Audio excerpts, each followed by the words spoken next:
Buenas tardes, hermanos, que el Señor les bendiga. Amén. Es un gusto nuevamente poder estar con ustedes y poder trazar la palabra del Señor. Me gustaría que hiciéramos una corta oración para poner este momento en las manos del Señor y sea el Señor dirigiéndome y a la misma vez tratando con el corazón tanto el de ustedes como el mío. Oremos. Amado buen Dios, te damos gracias en esta tarde, Padre bueno, por este día, gracias por tus bendiciones, gracias por la salvación que nos has dado, Señor. Gracias por tu Hijo Jesucristo, al cual nos has redimido y nos has salvado para tu gloria, Señor. Ayúdanos, Padre, en este momento a poder enfocarnos, a poder darte gloria, Señor, tanto en lo que hablamos como en lo que escuchamos, Señor, bueno, y que tu nombre sea exaltado, Padre. Te damos gracias en el nombre de tu Hijo Jesucristo. Amén y amén. Hoy en día el mundo cataloga el cristianismo muchas veces solo porque lo profesamos. Hace una semana miré un video que reflejaba supuestamente el conocimiento de 5 personas que eran cristianas y que estas 5 personas no eran cualquier persona, valga la redundancia, como otras.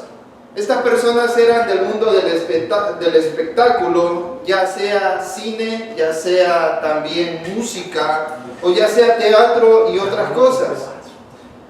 Y estas personas, solo porque un día habían dicho de que ellos profesaban el cristianismo, el mundo ahora las cataloga como cristianos. Tales personas como Denzel Washington, también como Daddy Yankee, personas como hay una muchacha que el nombre se me va en este momento, pero que esa muchacha profesaba o tenía una afinidad con el movimiento lésbico gay, y la cual profesaba a sí mismo también el cristianismo y profesaba que era una seguidora de Cristo. Tal era la situación de que a estas personas se les daba la posibilidad de poder tener alguna interacción desde este púlpito hacia las personas que tenían o iban a escuchar lo que era la palabra de Dios. Pero en sí, en esencia, simplemente habían dicho que profesaban conocer de Cristo, pero a través de su conducta diaria, sea cual sea el ámbito en el que estuvieran, tanto cine, teatro, música y otras cosas más, demostraban lo contrario a lo que profesaban creer. El apóstol Pablo, en cierta ocasión también en el libro de Filipenses, estaba trayendo a recordatorio que el cristianismo no simplemente es lo que dices profesar. El cristianismo es más de lo que tú profesas con tu boca en todo momento. El cristianismo es como tú vives según al hombre que profesas como tu Dios. Los filipenses tenían, como lo vimos la semana pasada, tenían en alta estima el ser ciudadanos romanos. El creerse que por llamarse romanos tenían la autoridad o podían decir con quién llevarse y con quién no. Poder apartar a un grupo y poder apartar a otro para tener una afinidad en común. Estaban demostrando lo contrario que Cristo era lo que ellos estaban profesando. Muchas veces nosotros hemos estado igual o peor que estos hombres que dicen que profesan el cristianismo y mujeres que profesan el cristianismo, y aún también como los filipenses estaban pensando. No hacemos excepción de persona, lo cual Cristo no lo hizo. Cuando tenemos más en común las cosas de este mundo que Cristo no lo hizo.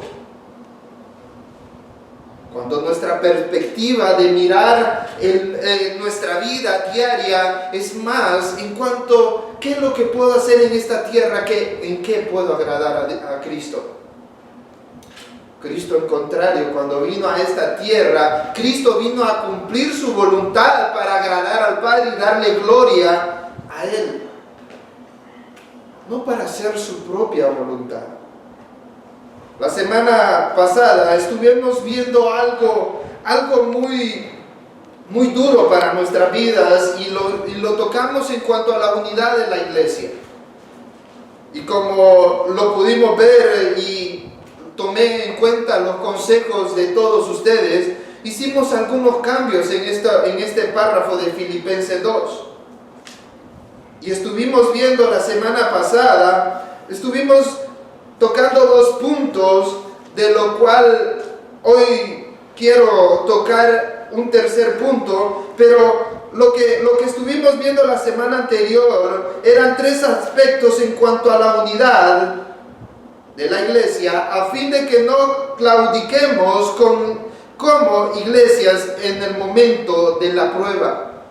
Y estuvimos viendo en ese momento los pilares de la unidad en el versículo 1, que el apóstol Pablo trae recordatorio a la iglesia, recordando también lo que anteriormente en el capítulo 1 había hablado de la unidad, y en el versículo 1 dice: por tanto, si hay alguna consolación en Cristo, si hay algún consuelo de amor, si alguna comunión en el Espíritu, si algún afecto entrañable, si alguna misericordia, ya que están estos pilares en ustedes en cuanto a la unidad, dice Pablo.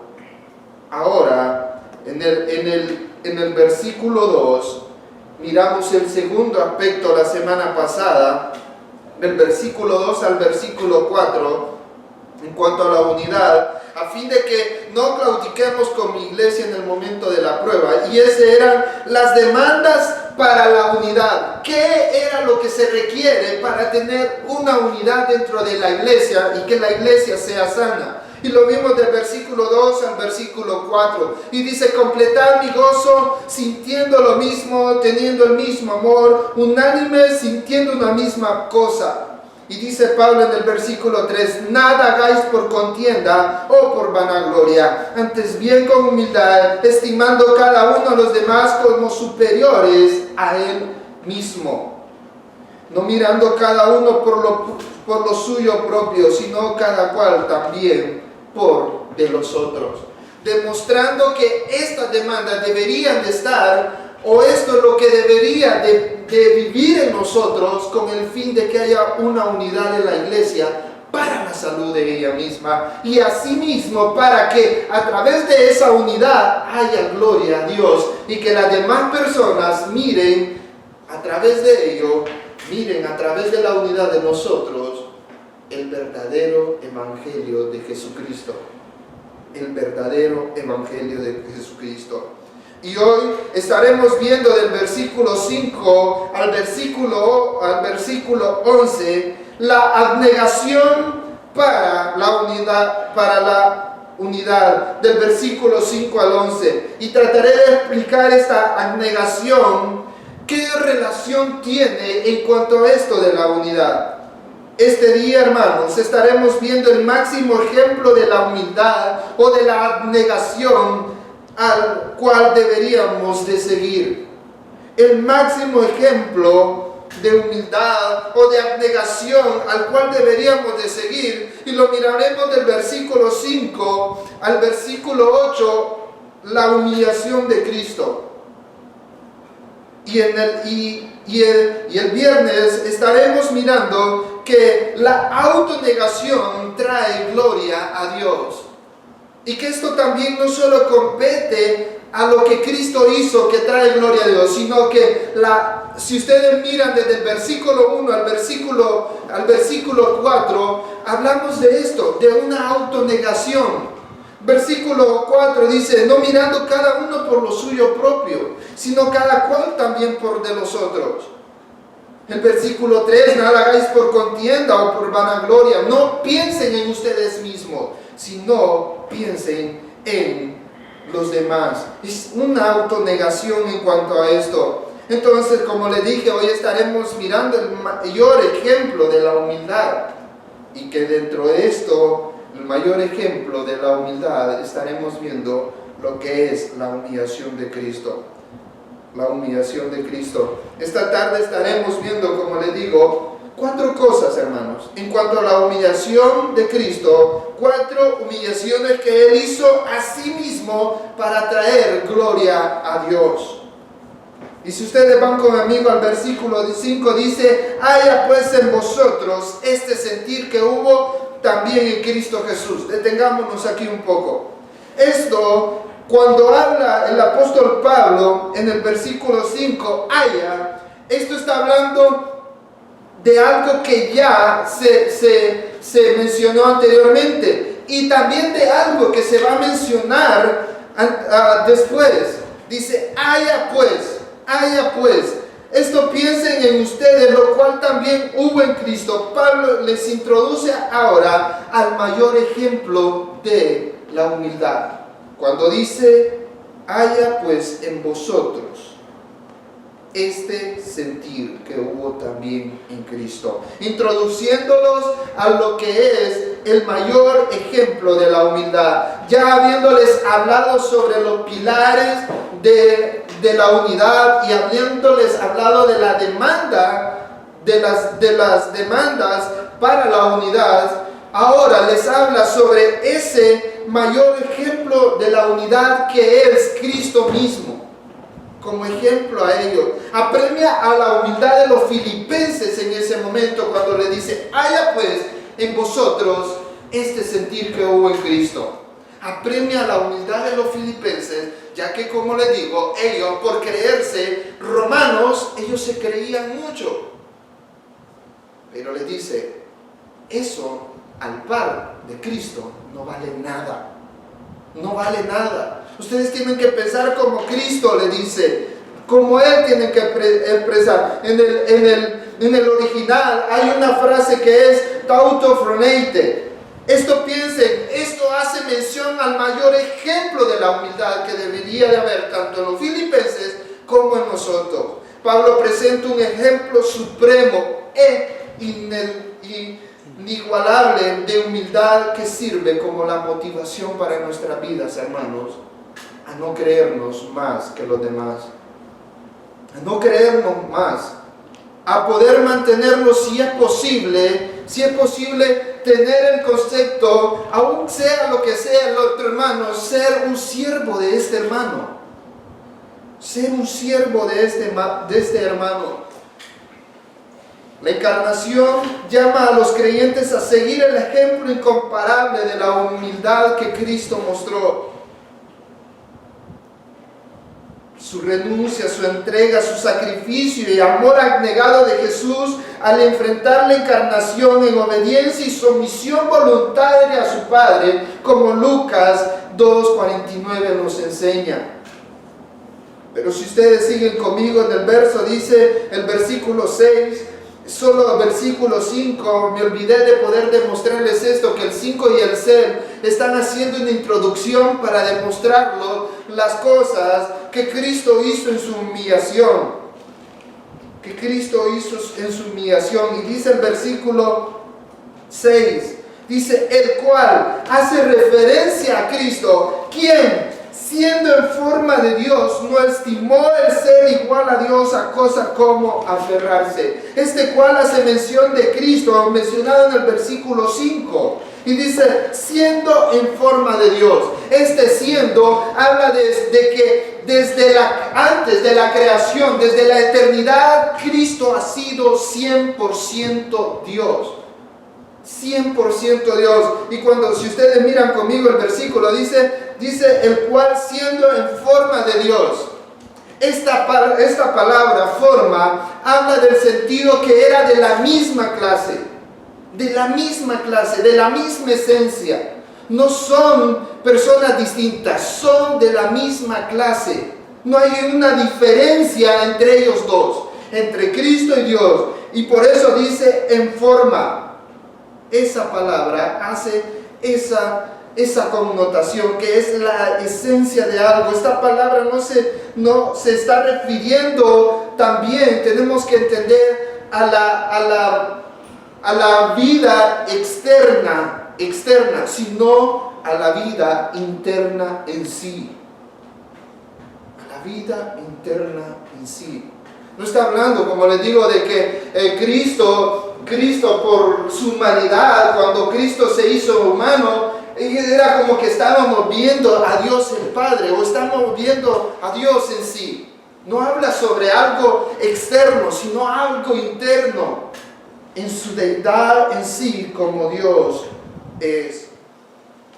Se despojó, dice, el cual siendo en forma de Dios, no estimó el ser igual a Dios como a cosa a que aferrarse. Como a cosa a que aferrarse. Cristo existiendo, vemos maravillosamente la eternidad en este versículo, la eternidad de Cristo, es decir, lo que Él es por esencia eterno. No tuvo un principio, como muchos dicen ahí, que Cristo fue creado, que Cristo cuando fue encarnado, ahí comenzó su vida. No, Cristo ya existía, hermanos, antes de todo lo creado. Cristo ya existía antes de todo lo creado. En este pasaje su deidad es mostrada con las palabras morfe, hurpago, que en el original hacen este sentido. Una nos dice que Cristo es la misma esencia de Dios, y otra nos muestra su eternidad, que Él existiendo como lo que Él es, Dios. Y lo podemos ver en el libro de Juan, capítulo 1, del versículo 1 en adelante. Y aquel verbo fue hecho carne, dice, pero aquel verbo existió también antes de todo lo creado. Cristo mismo, Pablo en este pasaje nos muestra en esencia lo que Cristo es, Dios mismo. Pero si ustedes miran, dice, no estimó el ser igual a Dios, es decir, no lo tomó como importancia esto, el ser de la misma clase de Dios. No le importó en absoluto el ser de la misma clase de Dios. No le importó.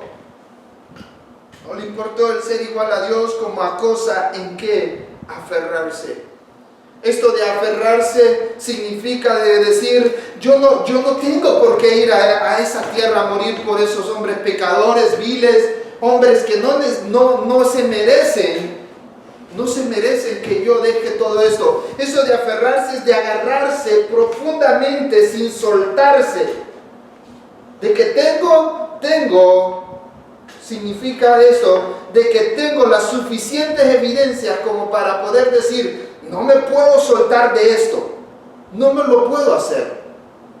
Pero Cristo no lo hizo, hermanos.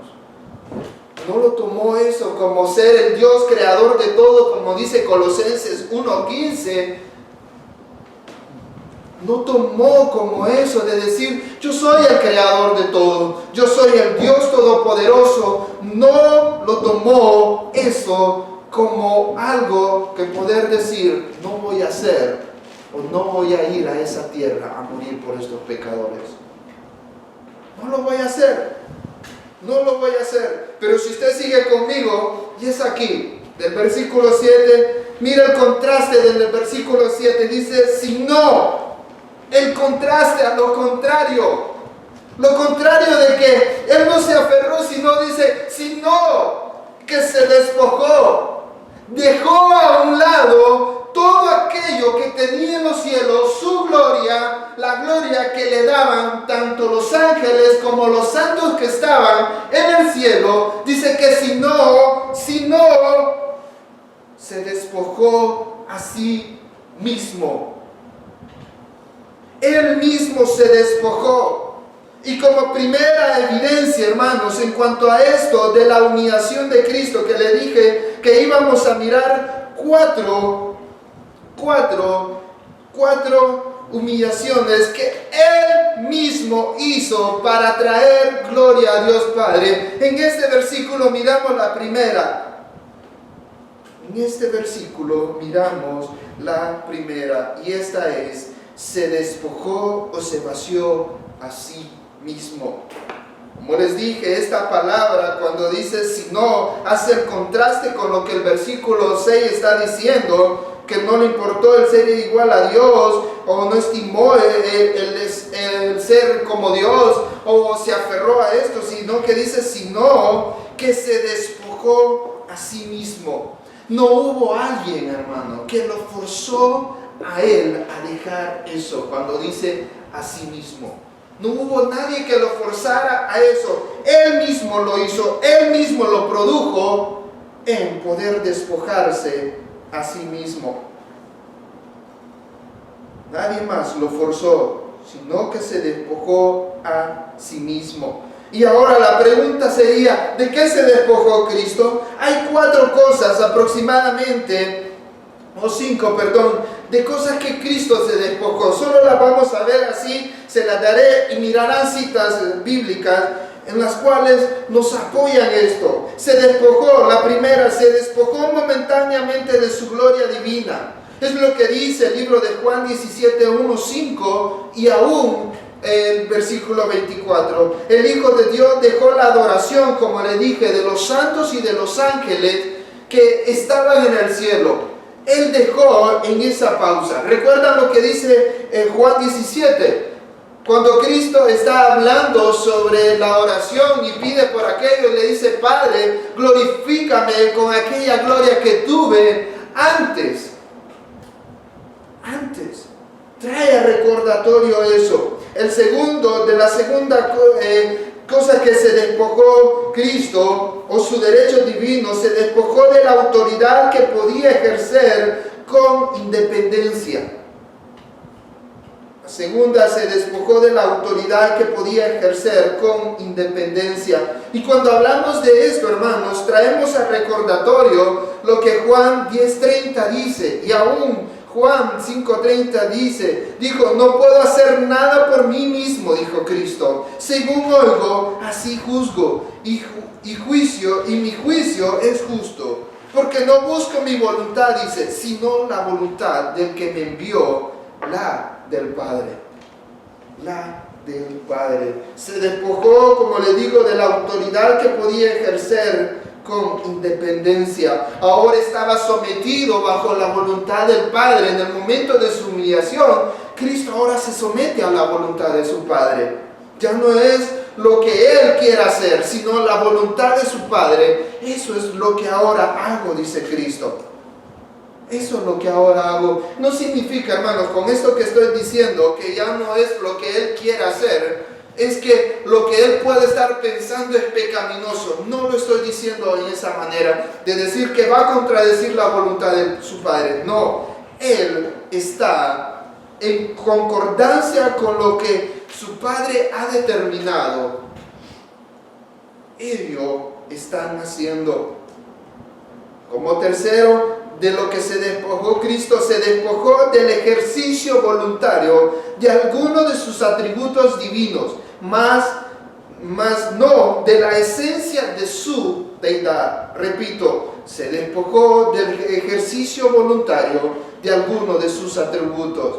Él no dejó de ser, hermanos, omnipotente, omnisciente, omnipresente, inmutable, pero de alguna manera ejerció algunos de estos atributos selectiva y parcialmente. Si recuerdan lo que pasó con un hombre que se llama Natanael, que dice, sin haberlo conocido Jesús en su omnisciencia, sabía que Natanael era un verdadero israelita. Aún Juan 1:47 nos dice, y no tenía necesidad que nadie le diese testimonio del hombre, pues él conocía lo que había en el hombre. Aisladamente él ejerció algunos de estos atributos, parcialmente y selectivamente. Y como cuarta cosa que se despojó es de sus riquezas eternas. Es decir, Pablo explica, por vosotros se hizo pobre, dice, para que vosotros en su pobreza fueseis enriquecidos.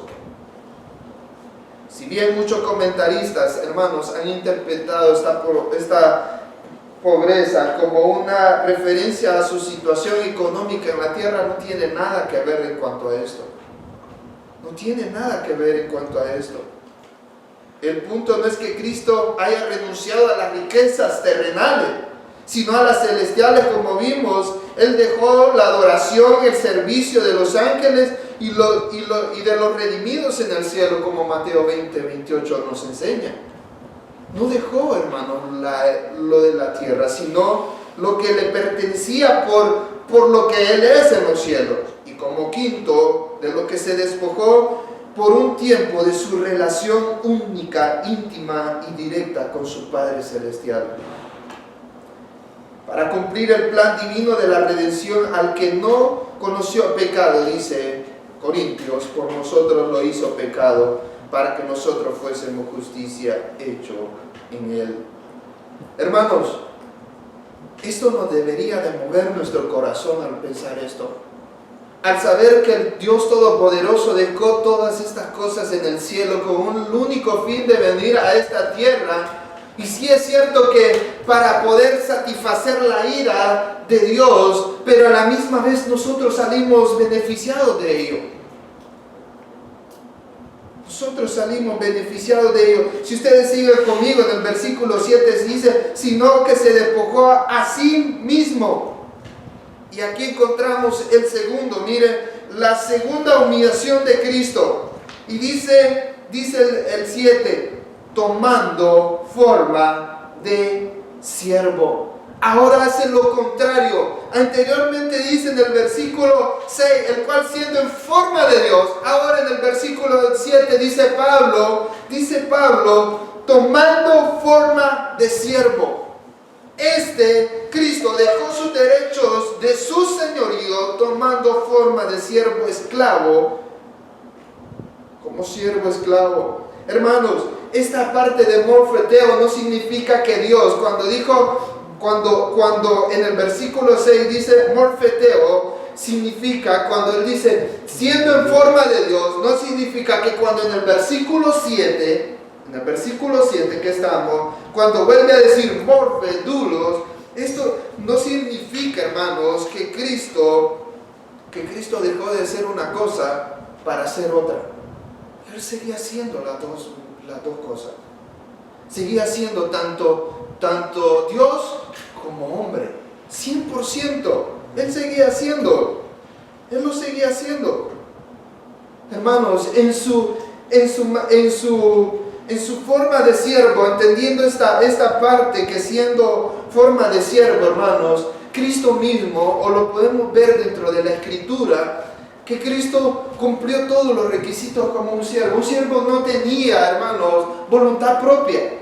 Un siervo no tenía ninguna pertenencia en sí. Cristo, ¿qué fue lo que pasó cuando Cristo, en el momento para entrar a Jerusalén, tuvo que pedir un asno prestado? No tenía uno. Para poder hacer la Santa Cena, tuvo que pedir una habitación prestada. Aún en su muerte, donde iba a ser enterrado, esa tumba no le pertenecía, era prestada. Era prestada, hermanos. Esto debería de conmover nuestro corazón al pensar en ello, hermanos. De que Cristo dejó todo lo que le pertenecía con el único fin de venir a esta tierra y morir por seres que no valían la pena. No la valían, hermano. Y sigue diciendo el versículo 7, en forma de siervo, hecho semejante a los hombres, dice. Hecho semejante a los hombres. Y aquí miramos la tercera humillación. Se hizo en semejanza de hombre. Todo lo que vieron a Cristo le catalogaron como hombre, hermano.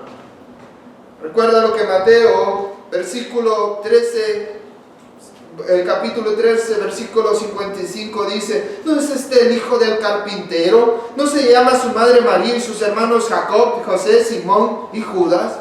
Aún Juan en el 10:33 dice, y le respondieron los judíos diciendo, por buena obra no te apedreamos, sino por la blasfemia, porque tú siendo hombre te haces Dios.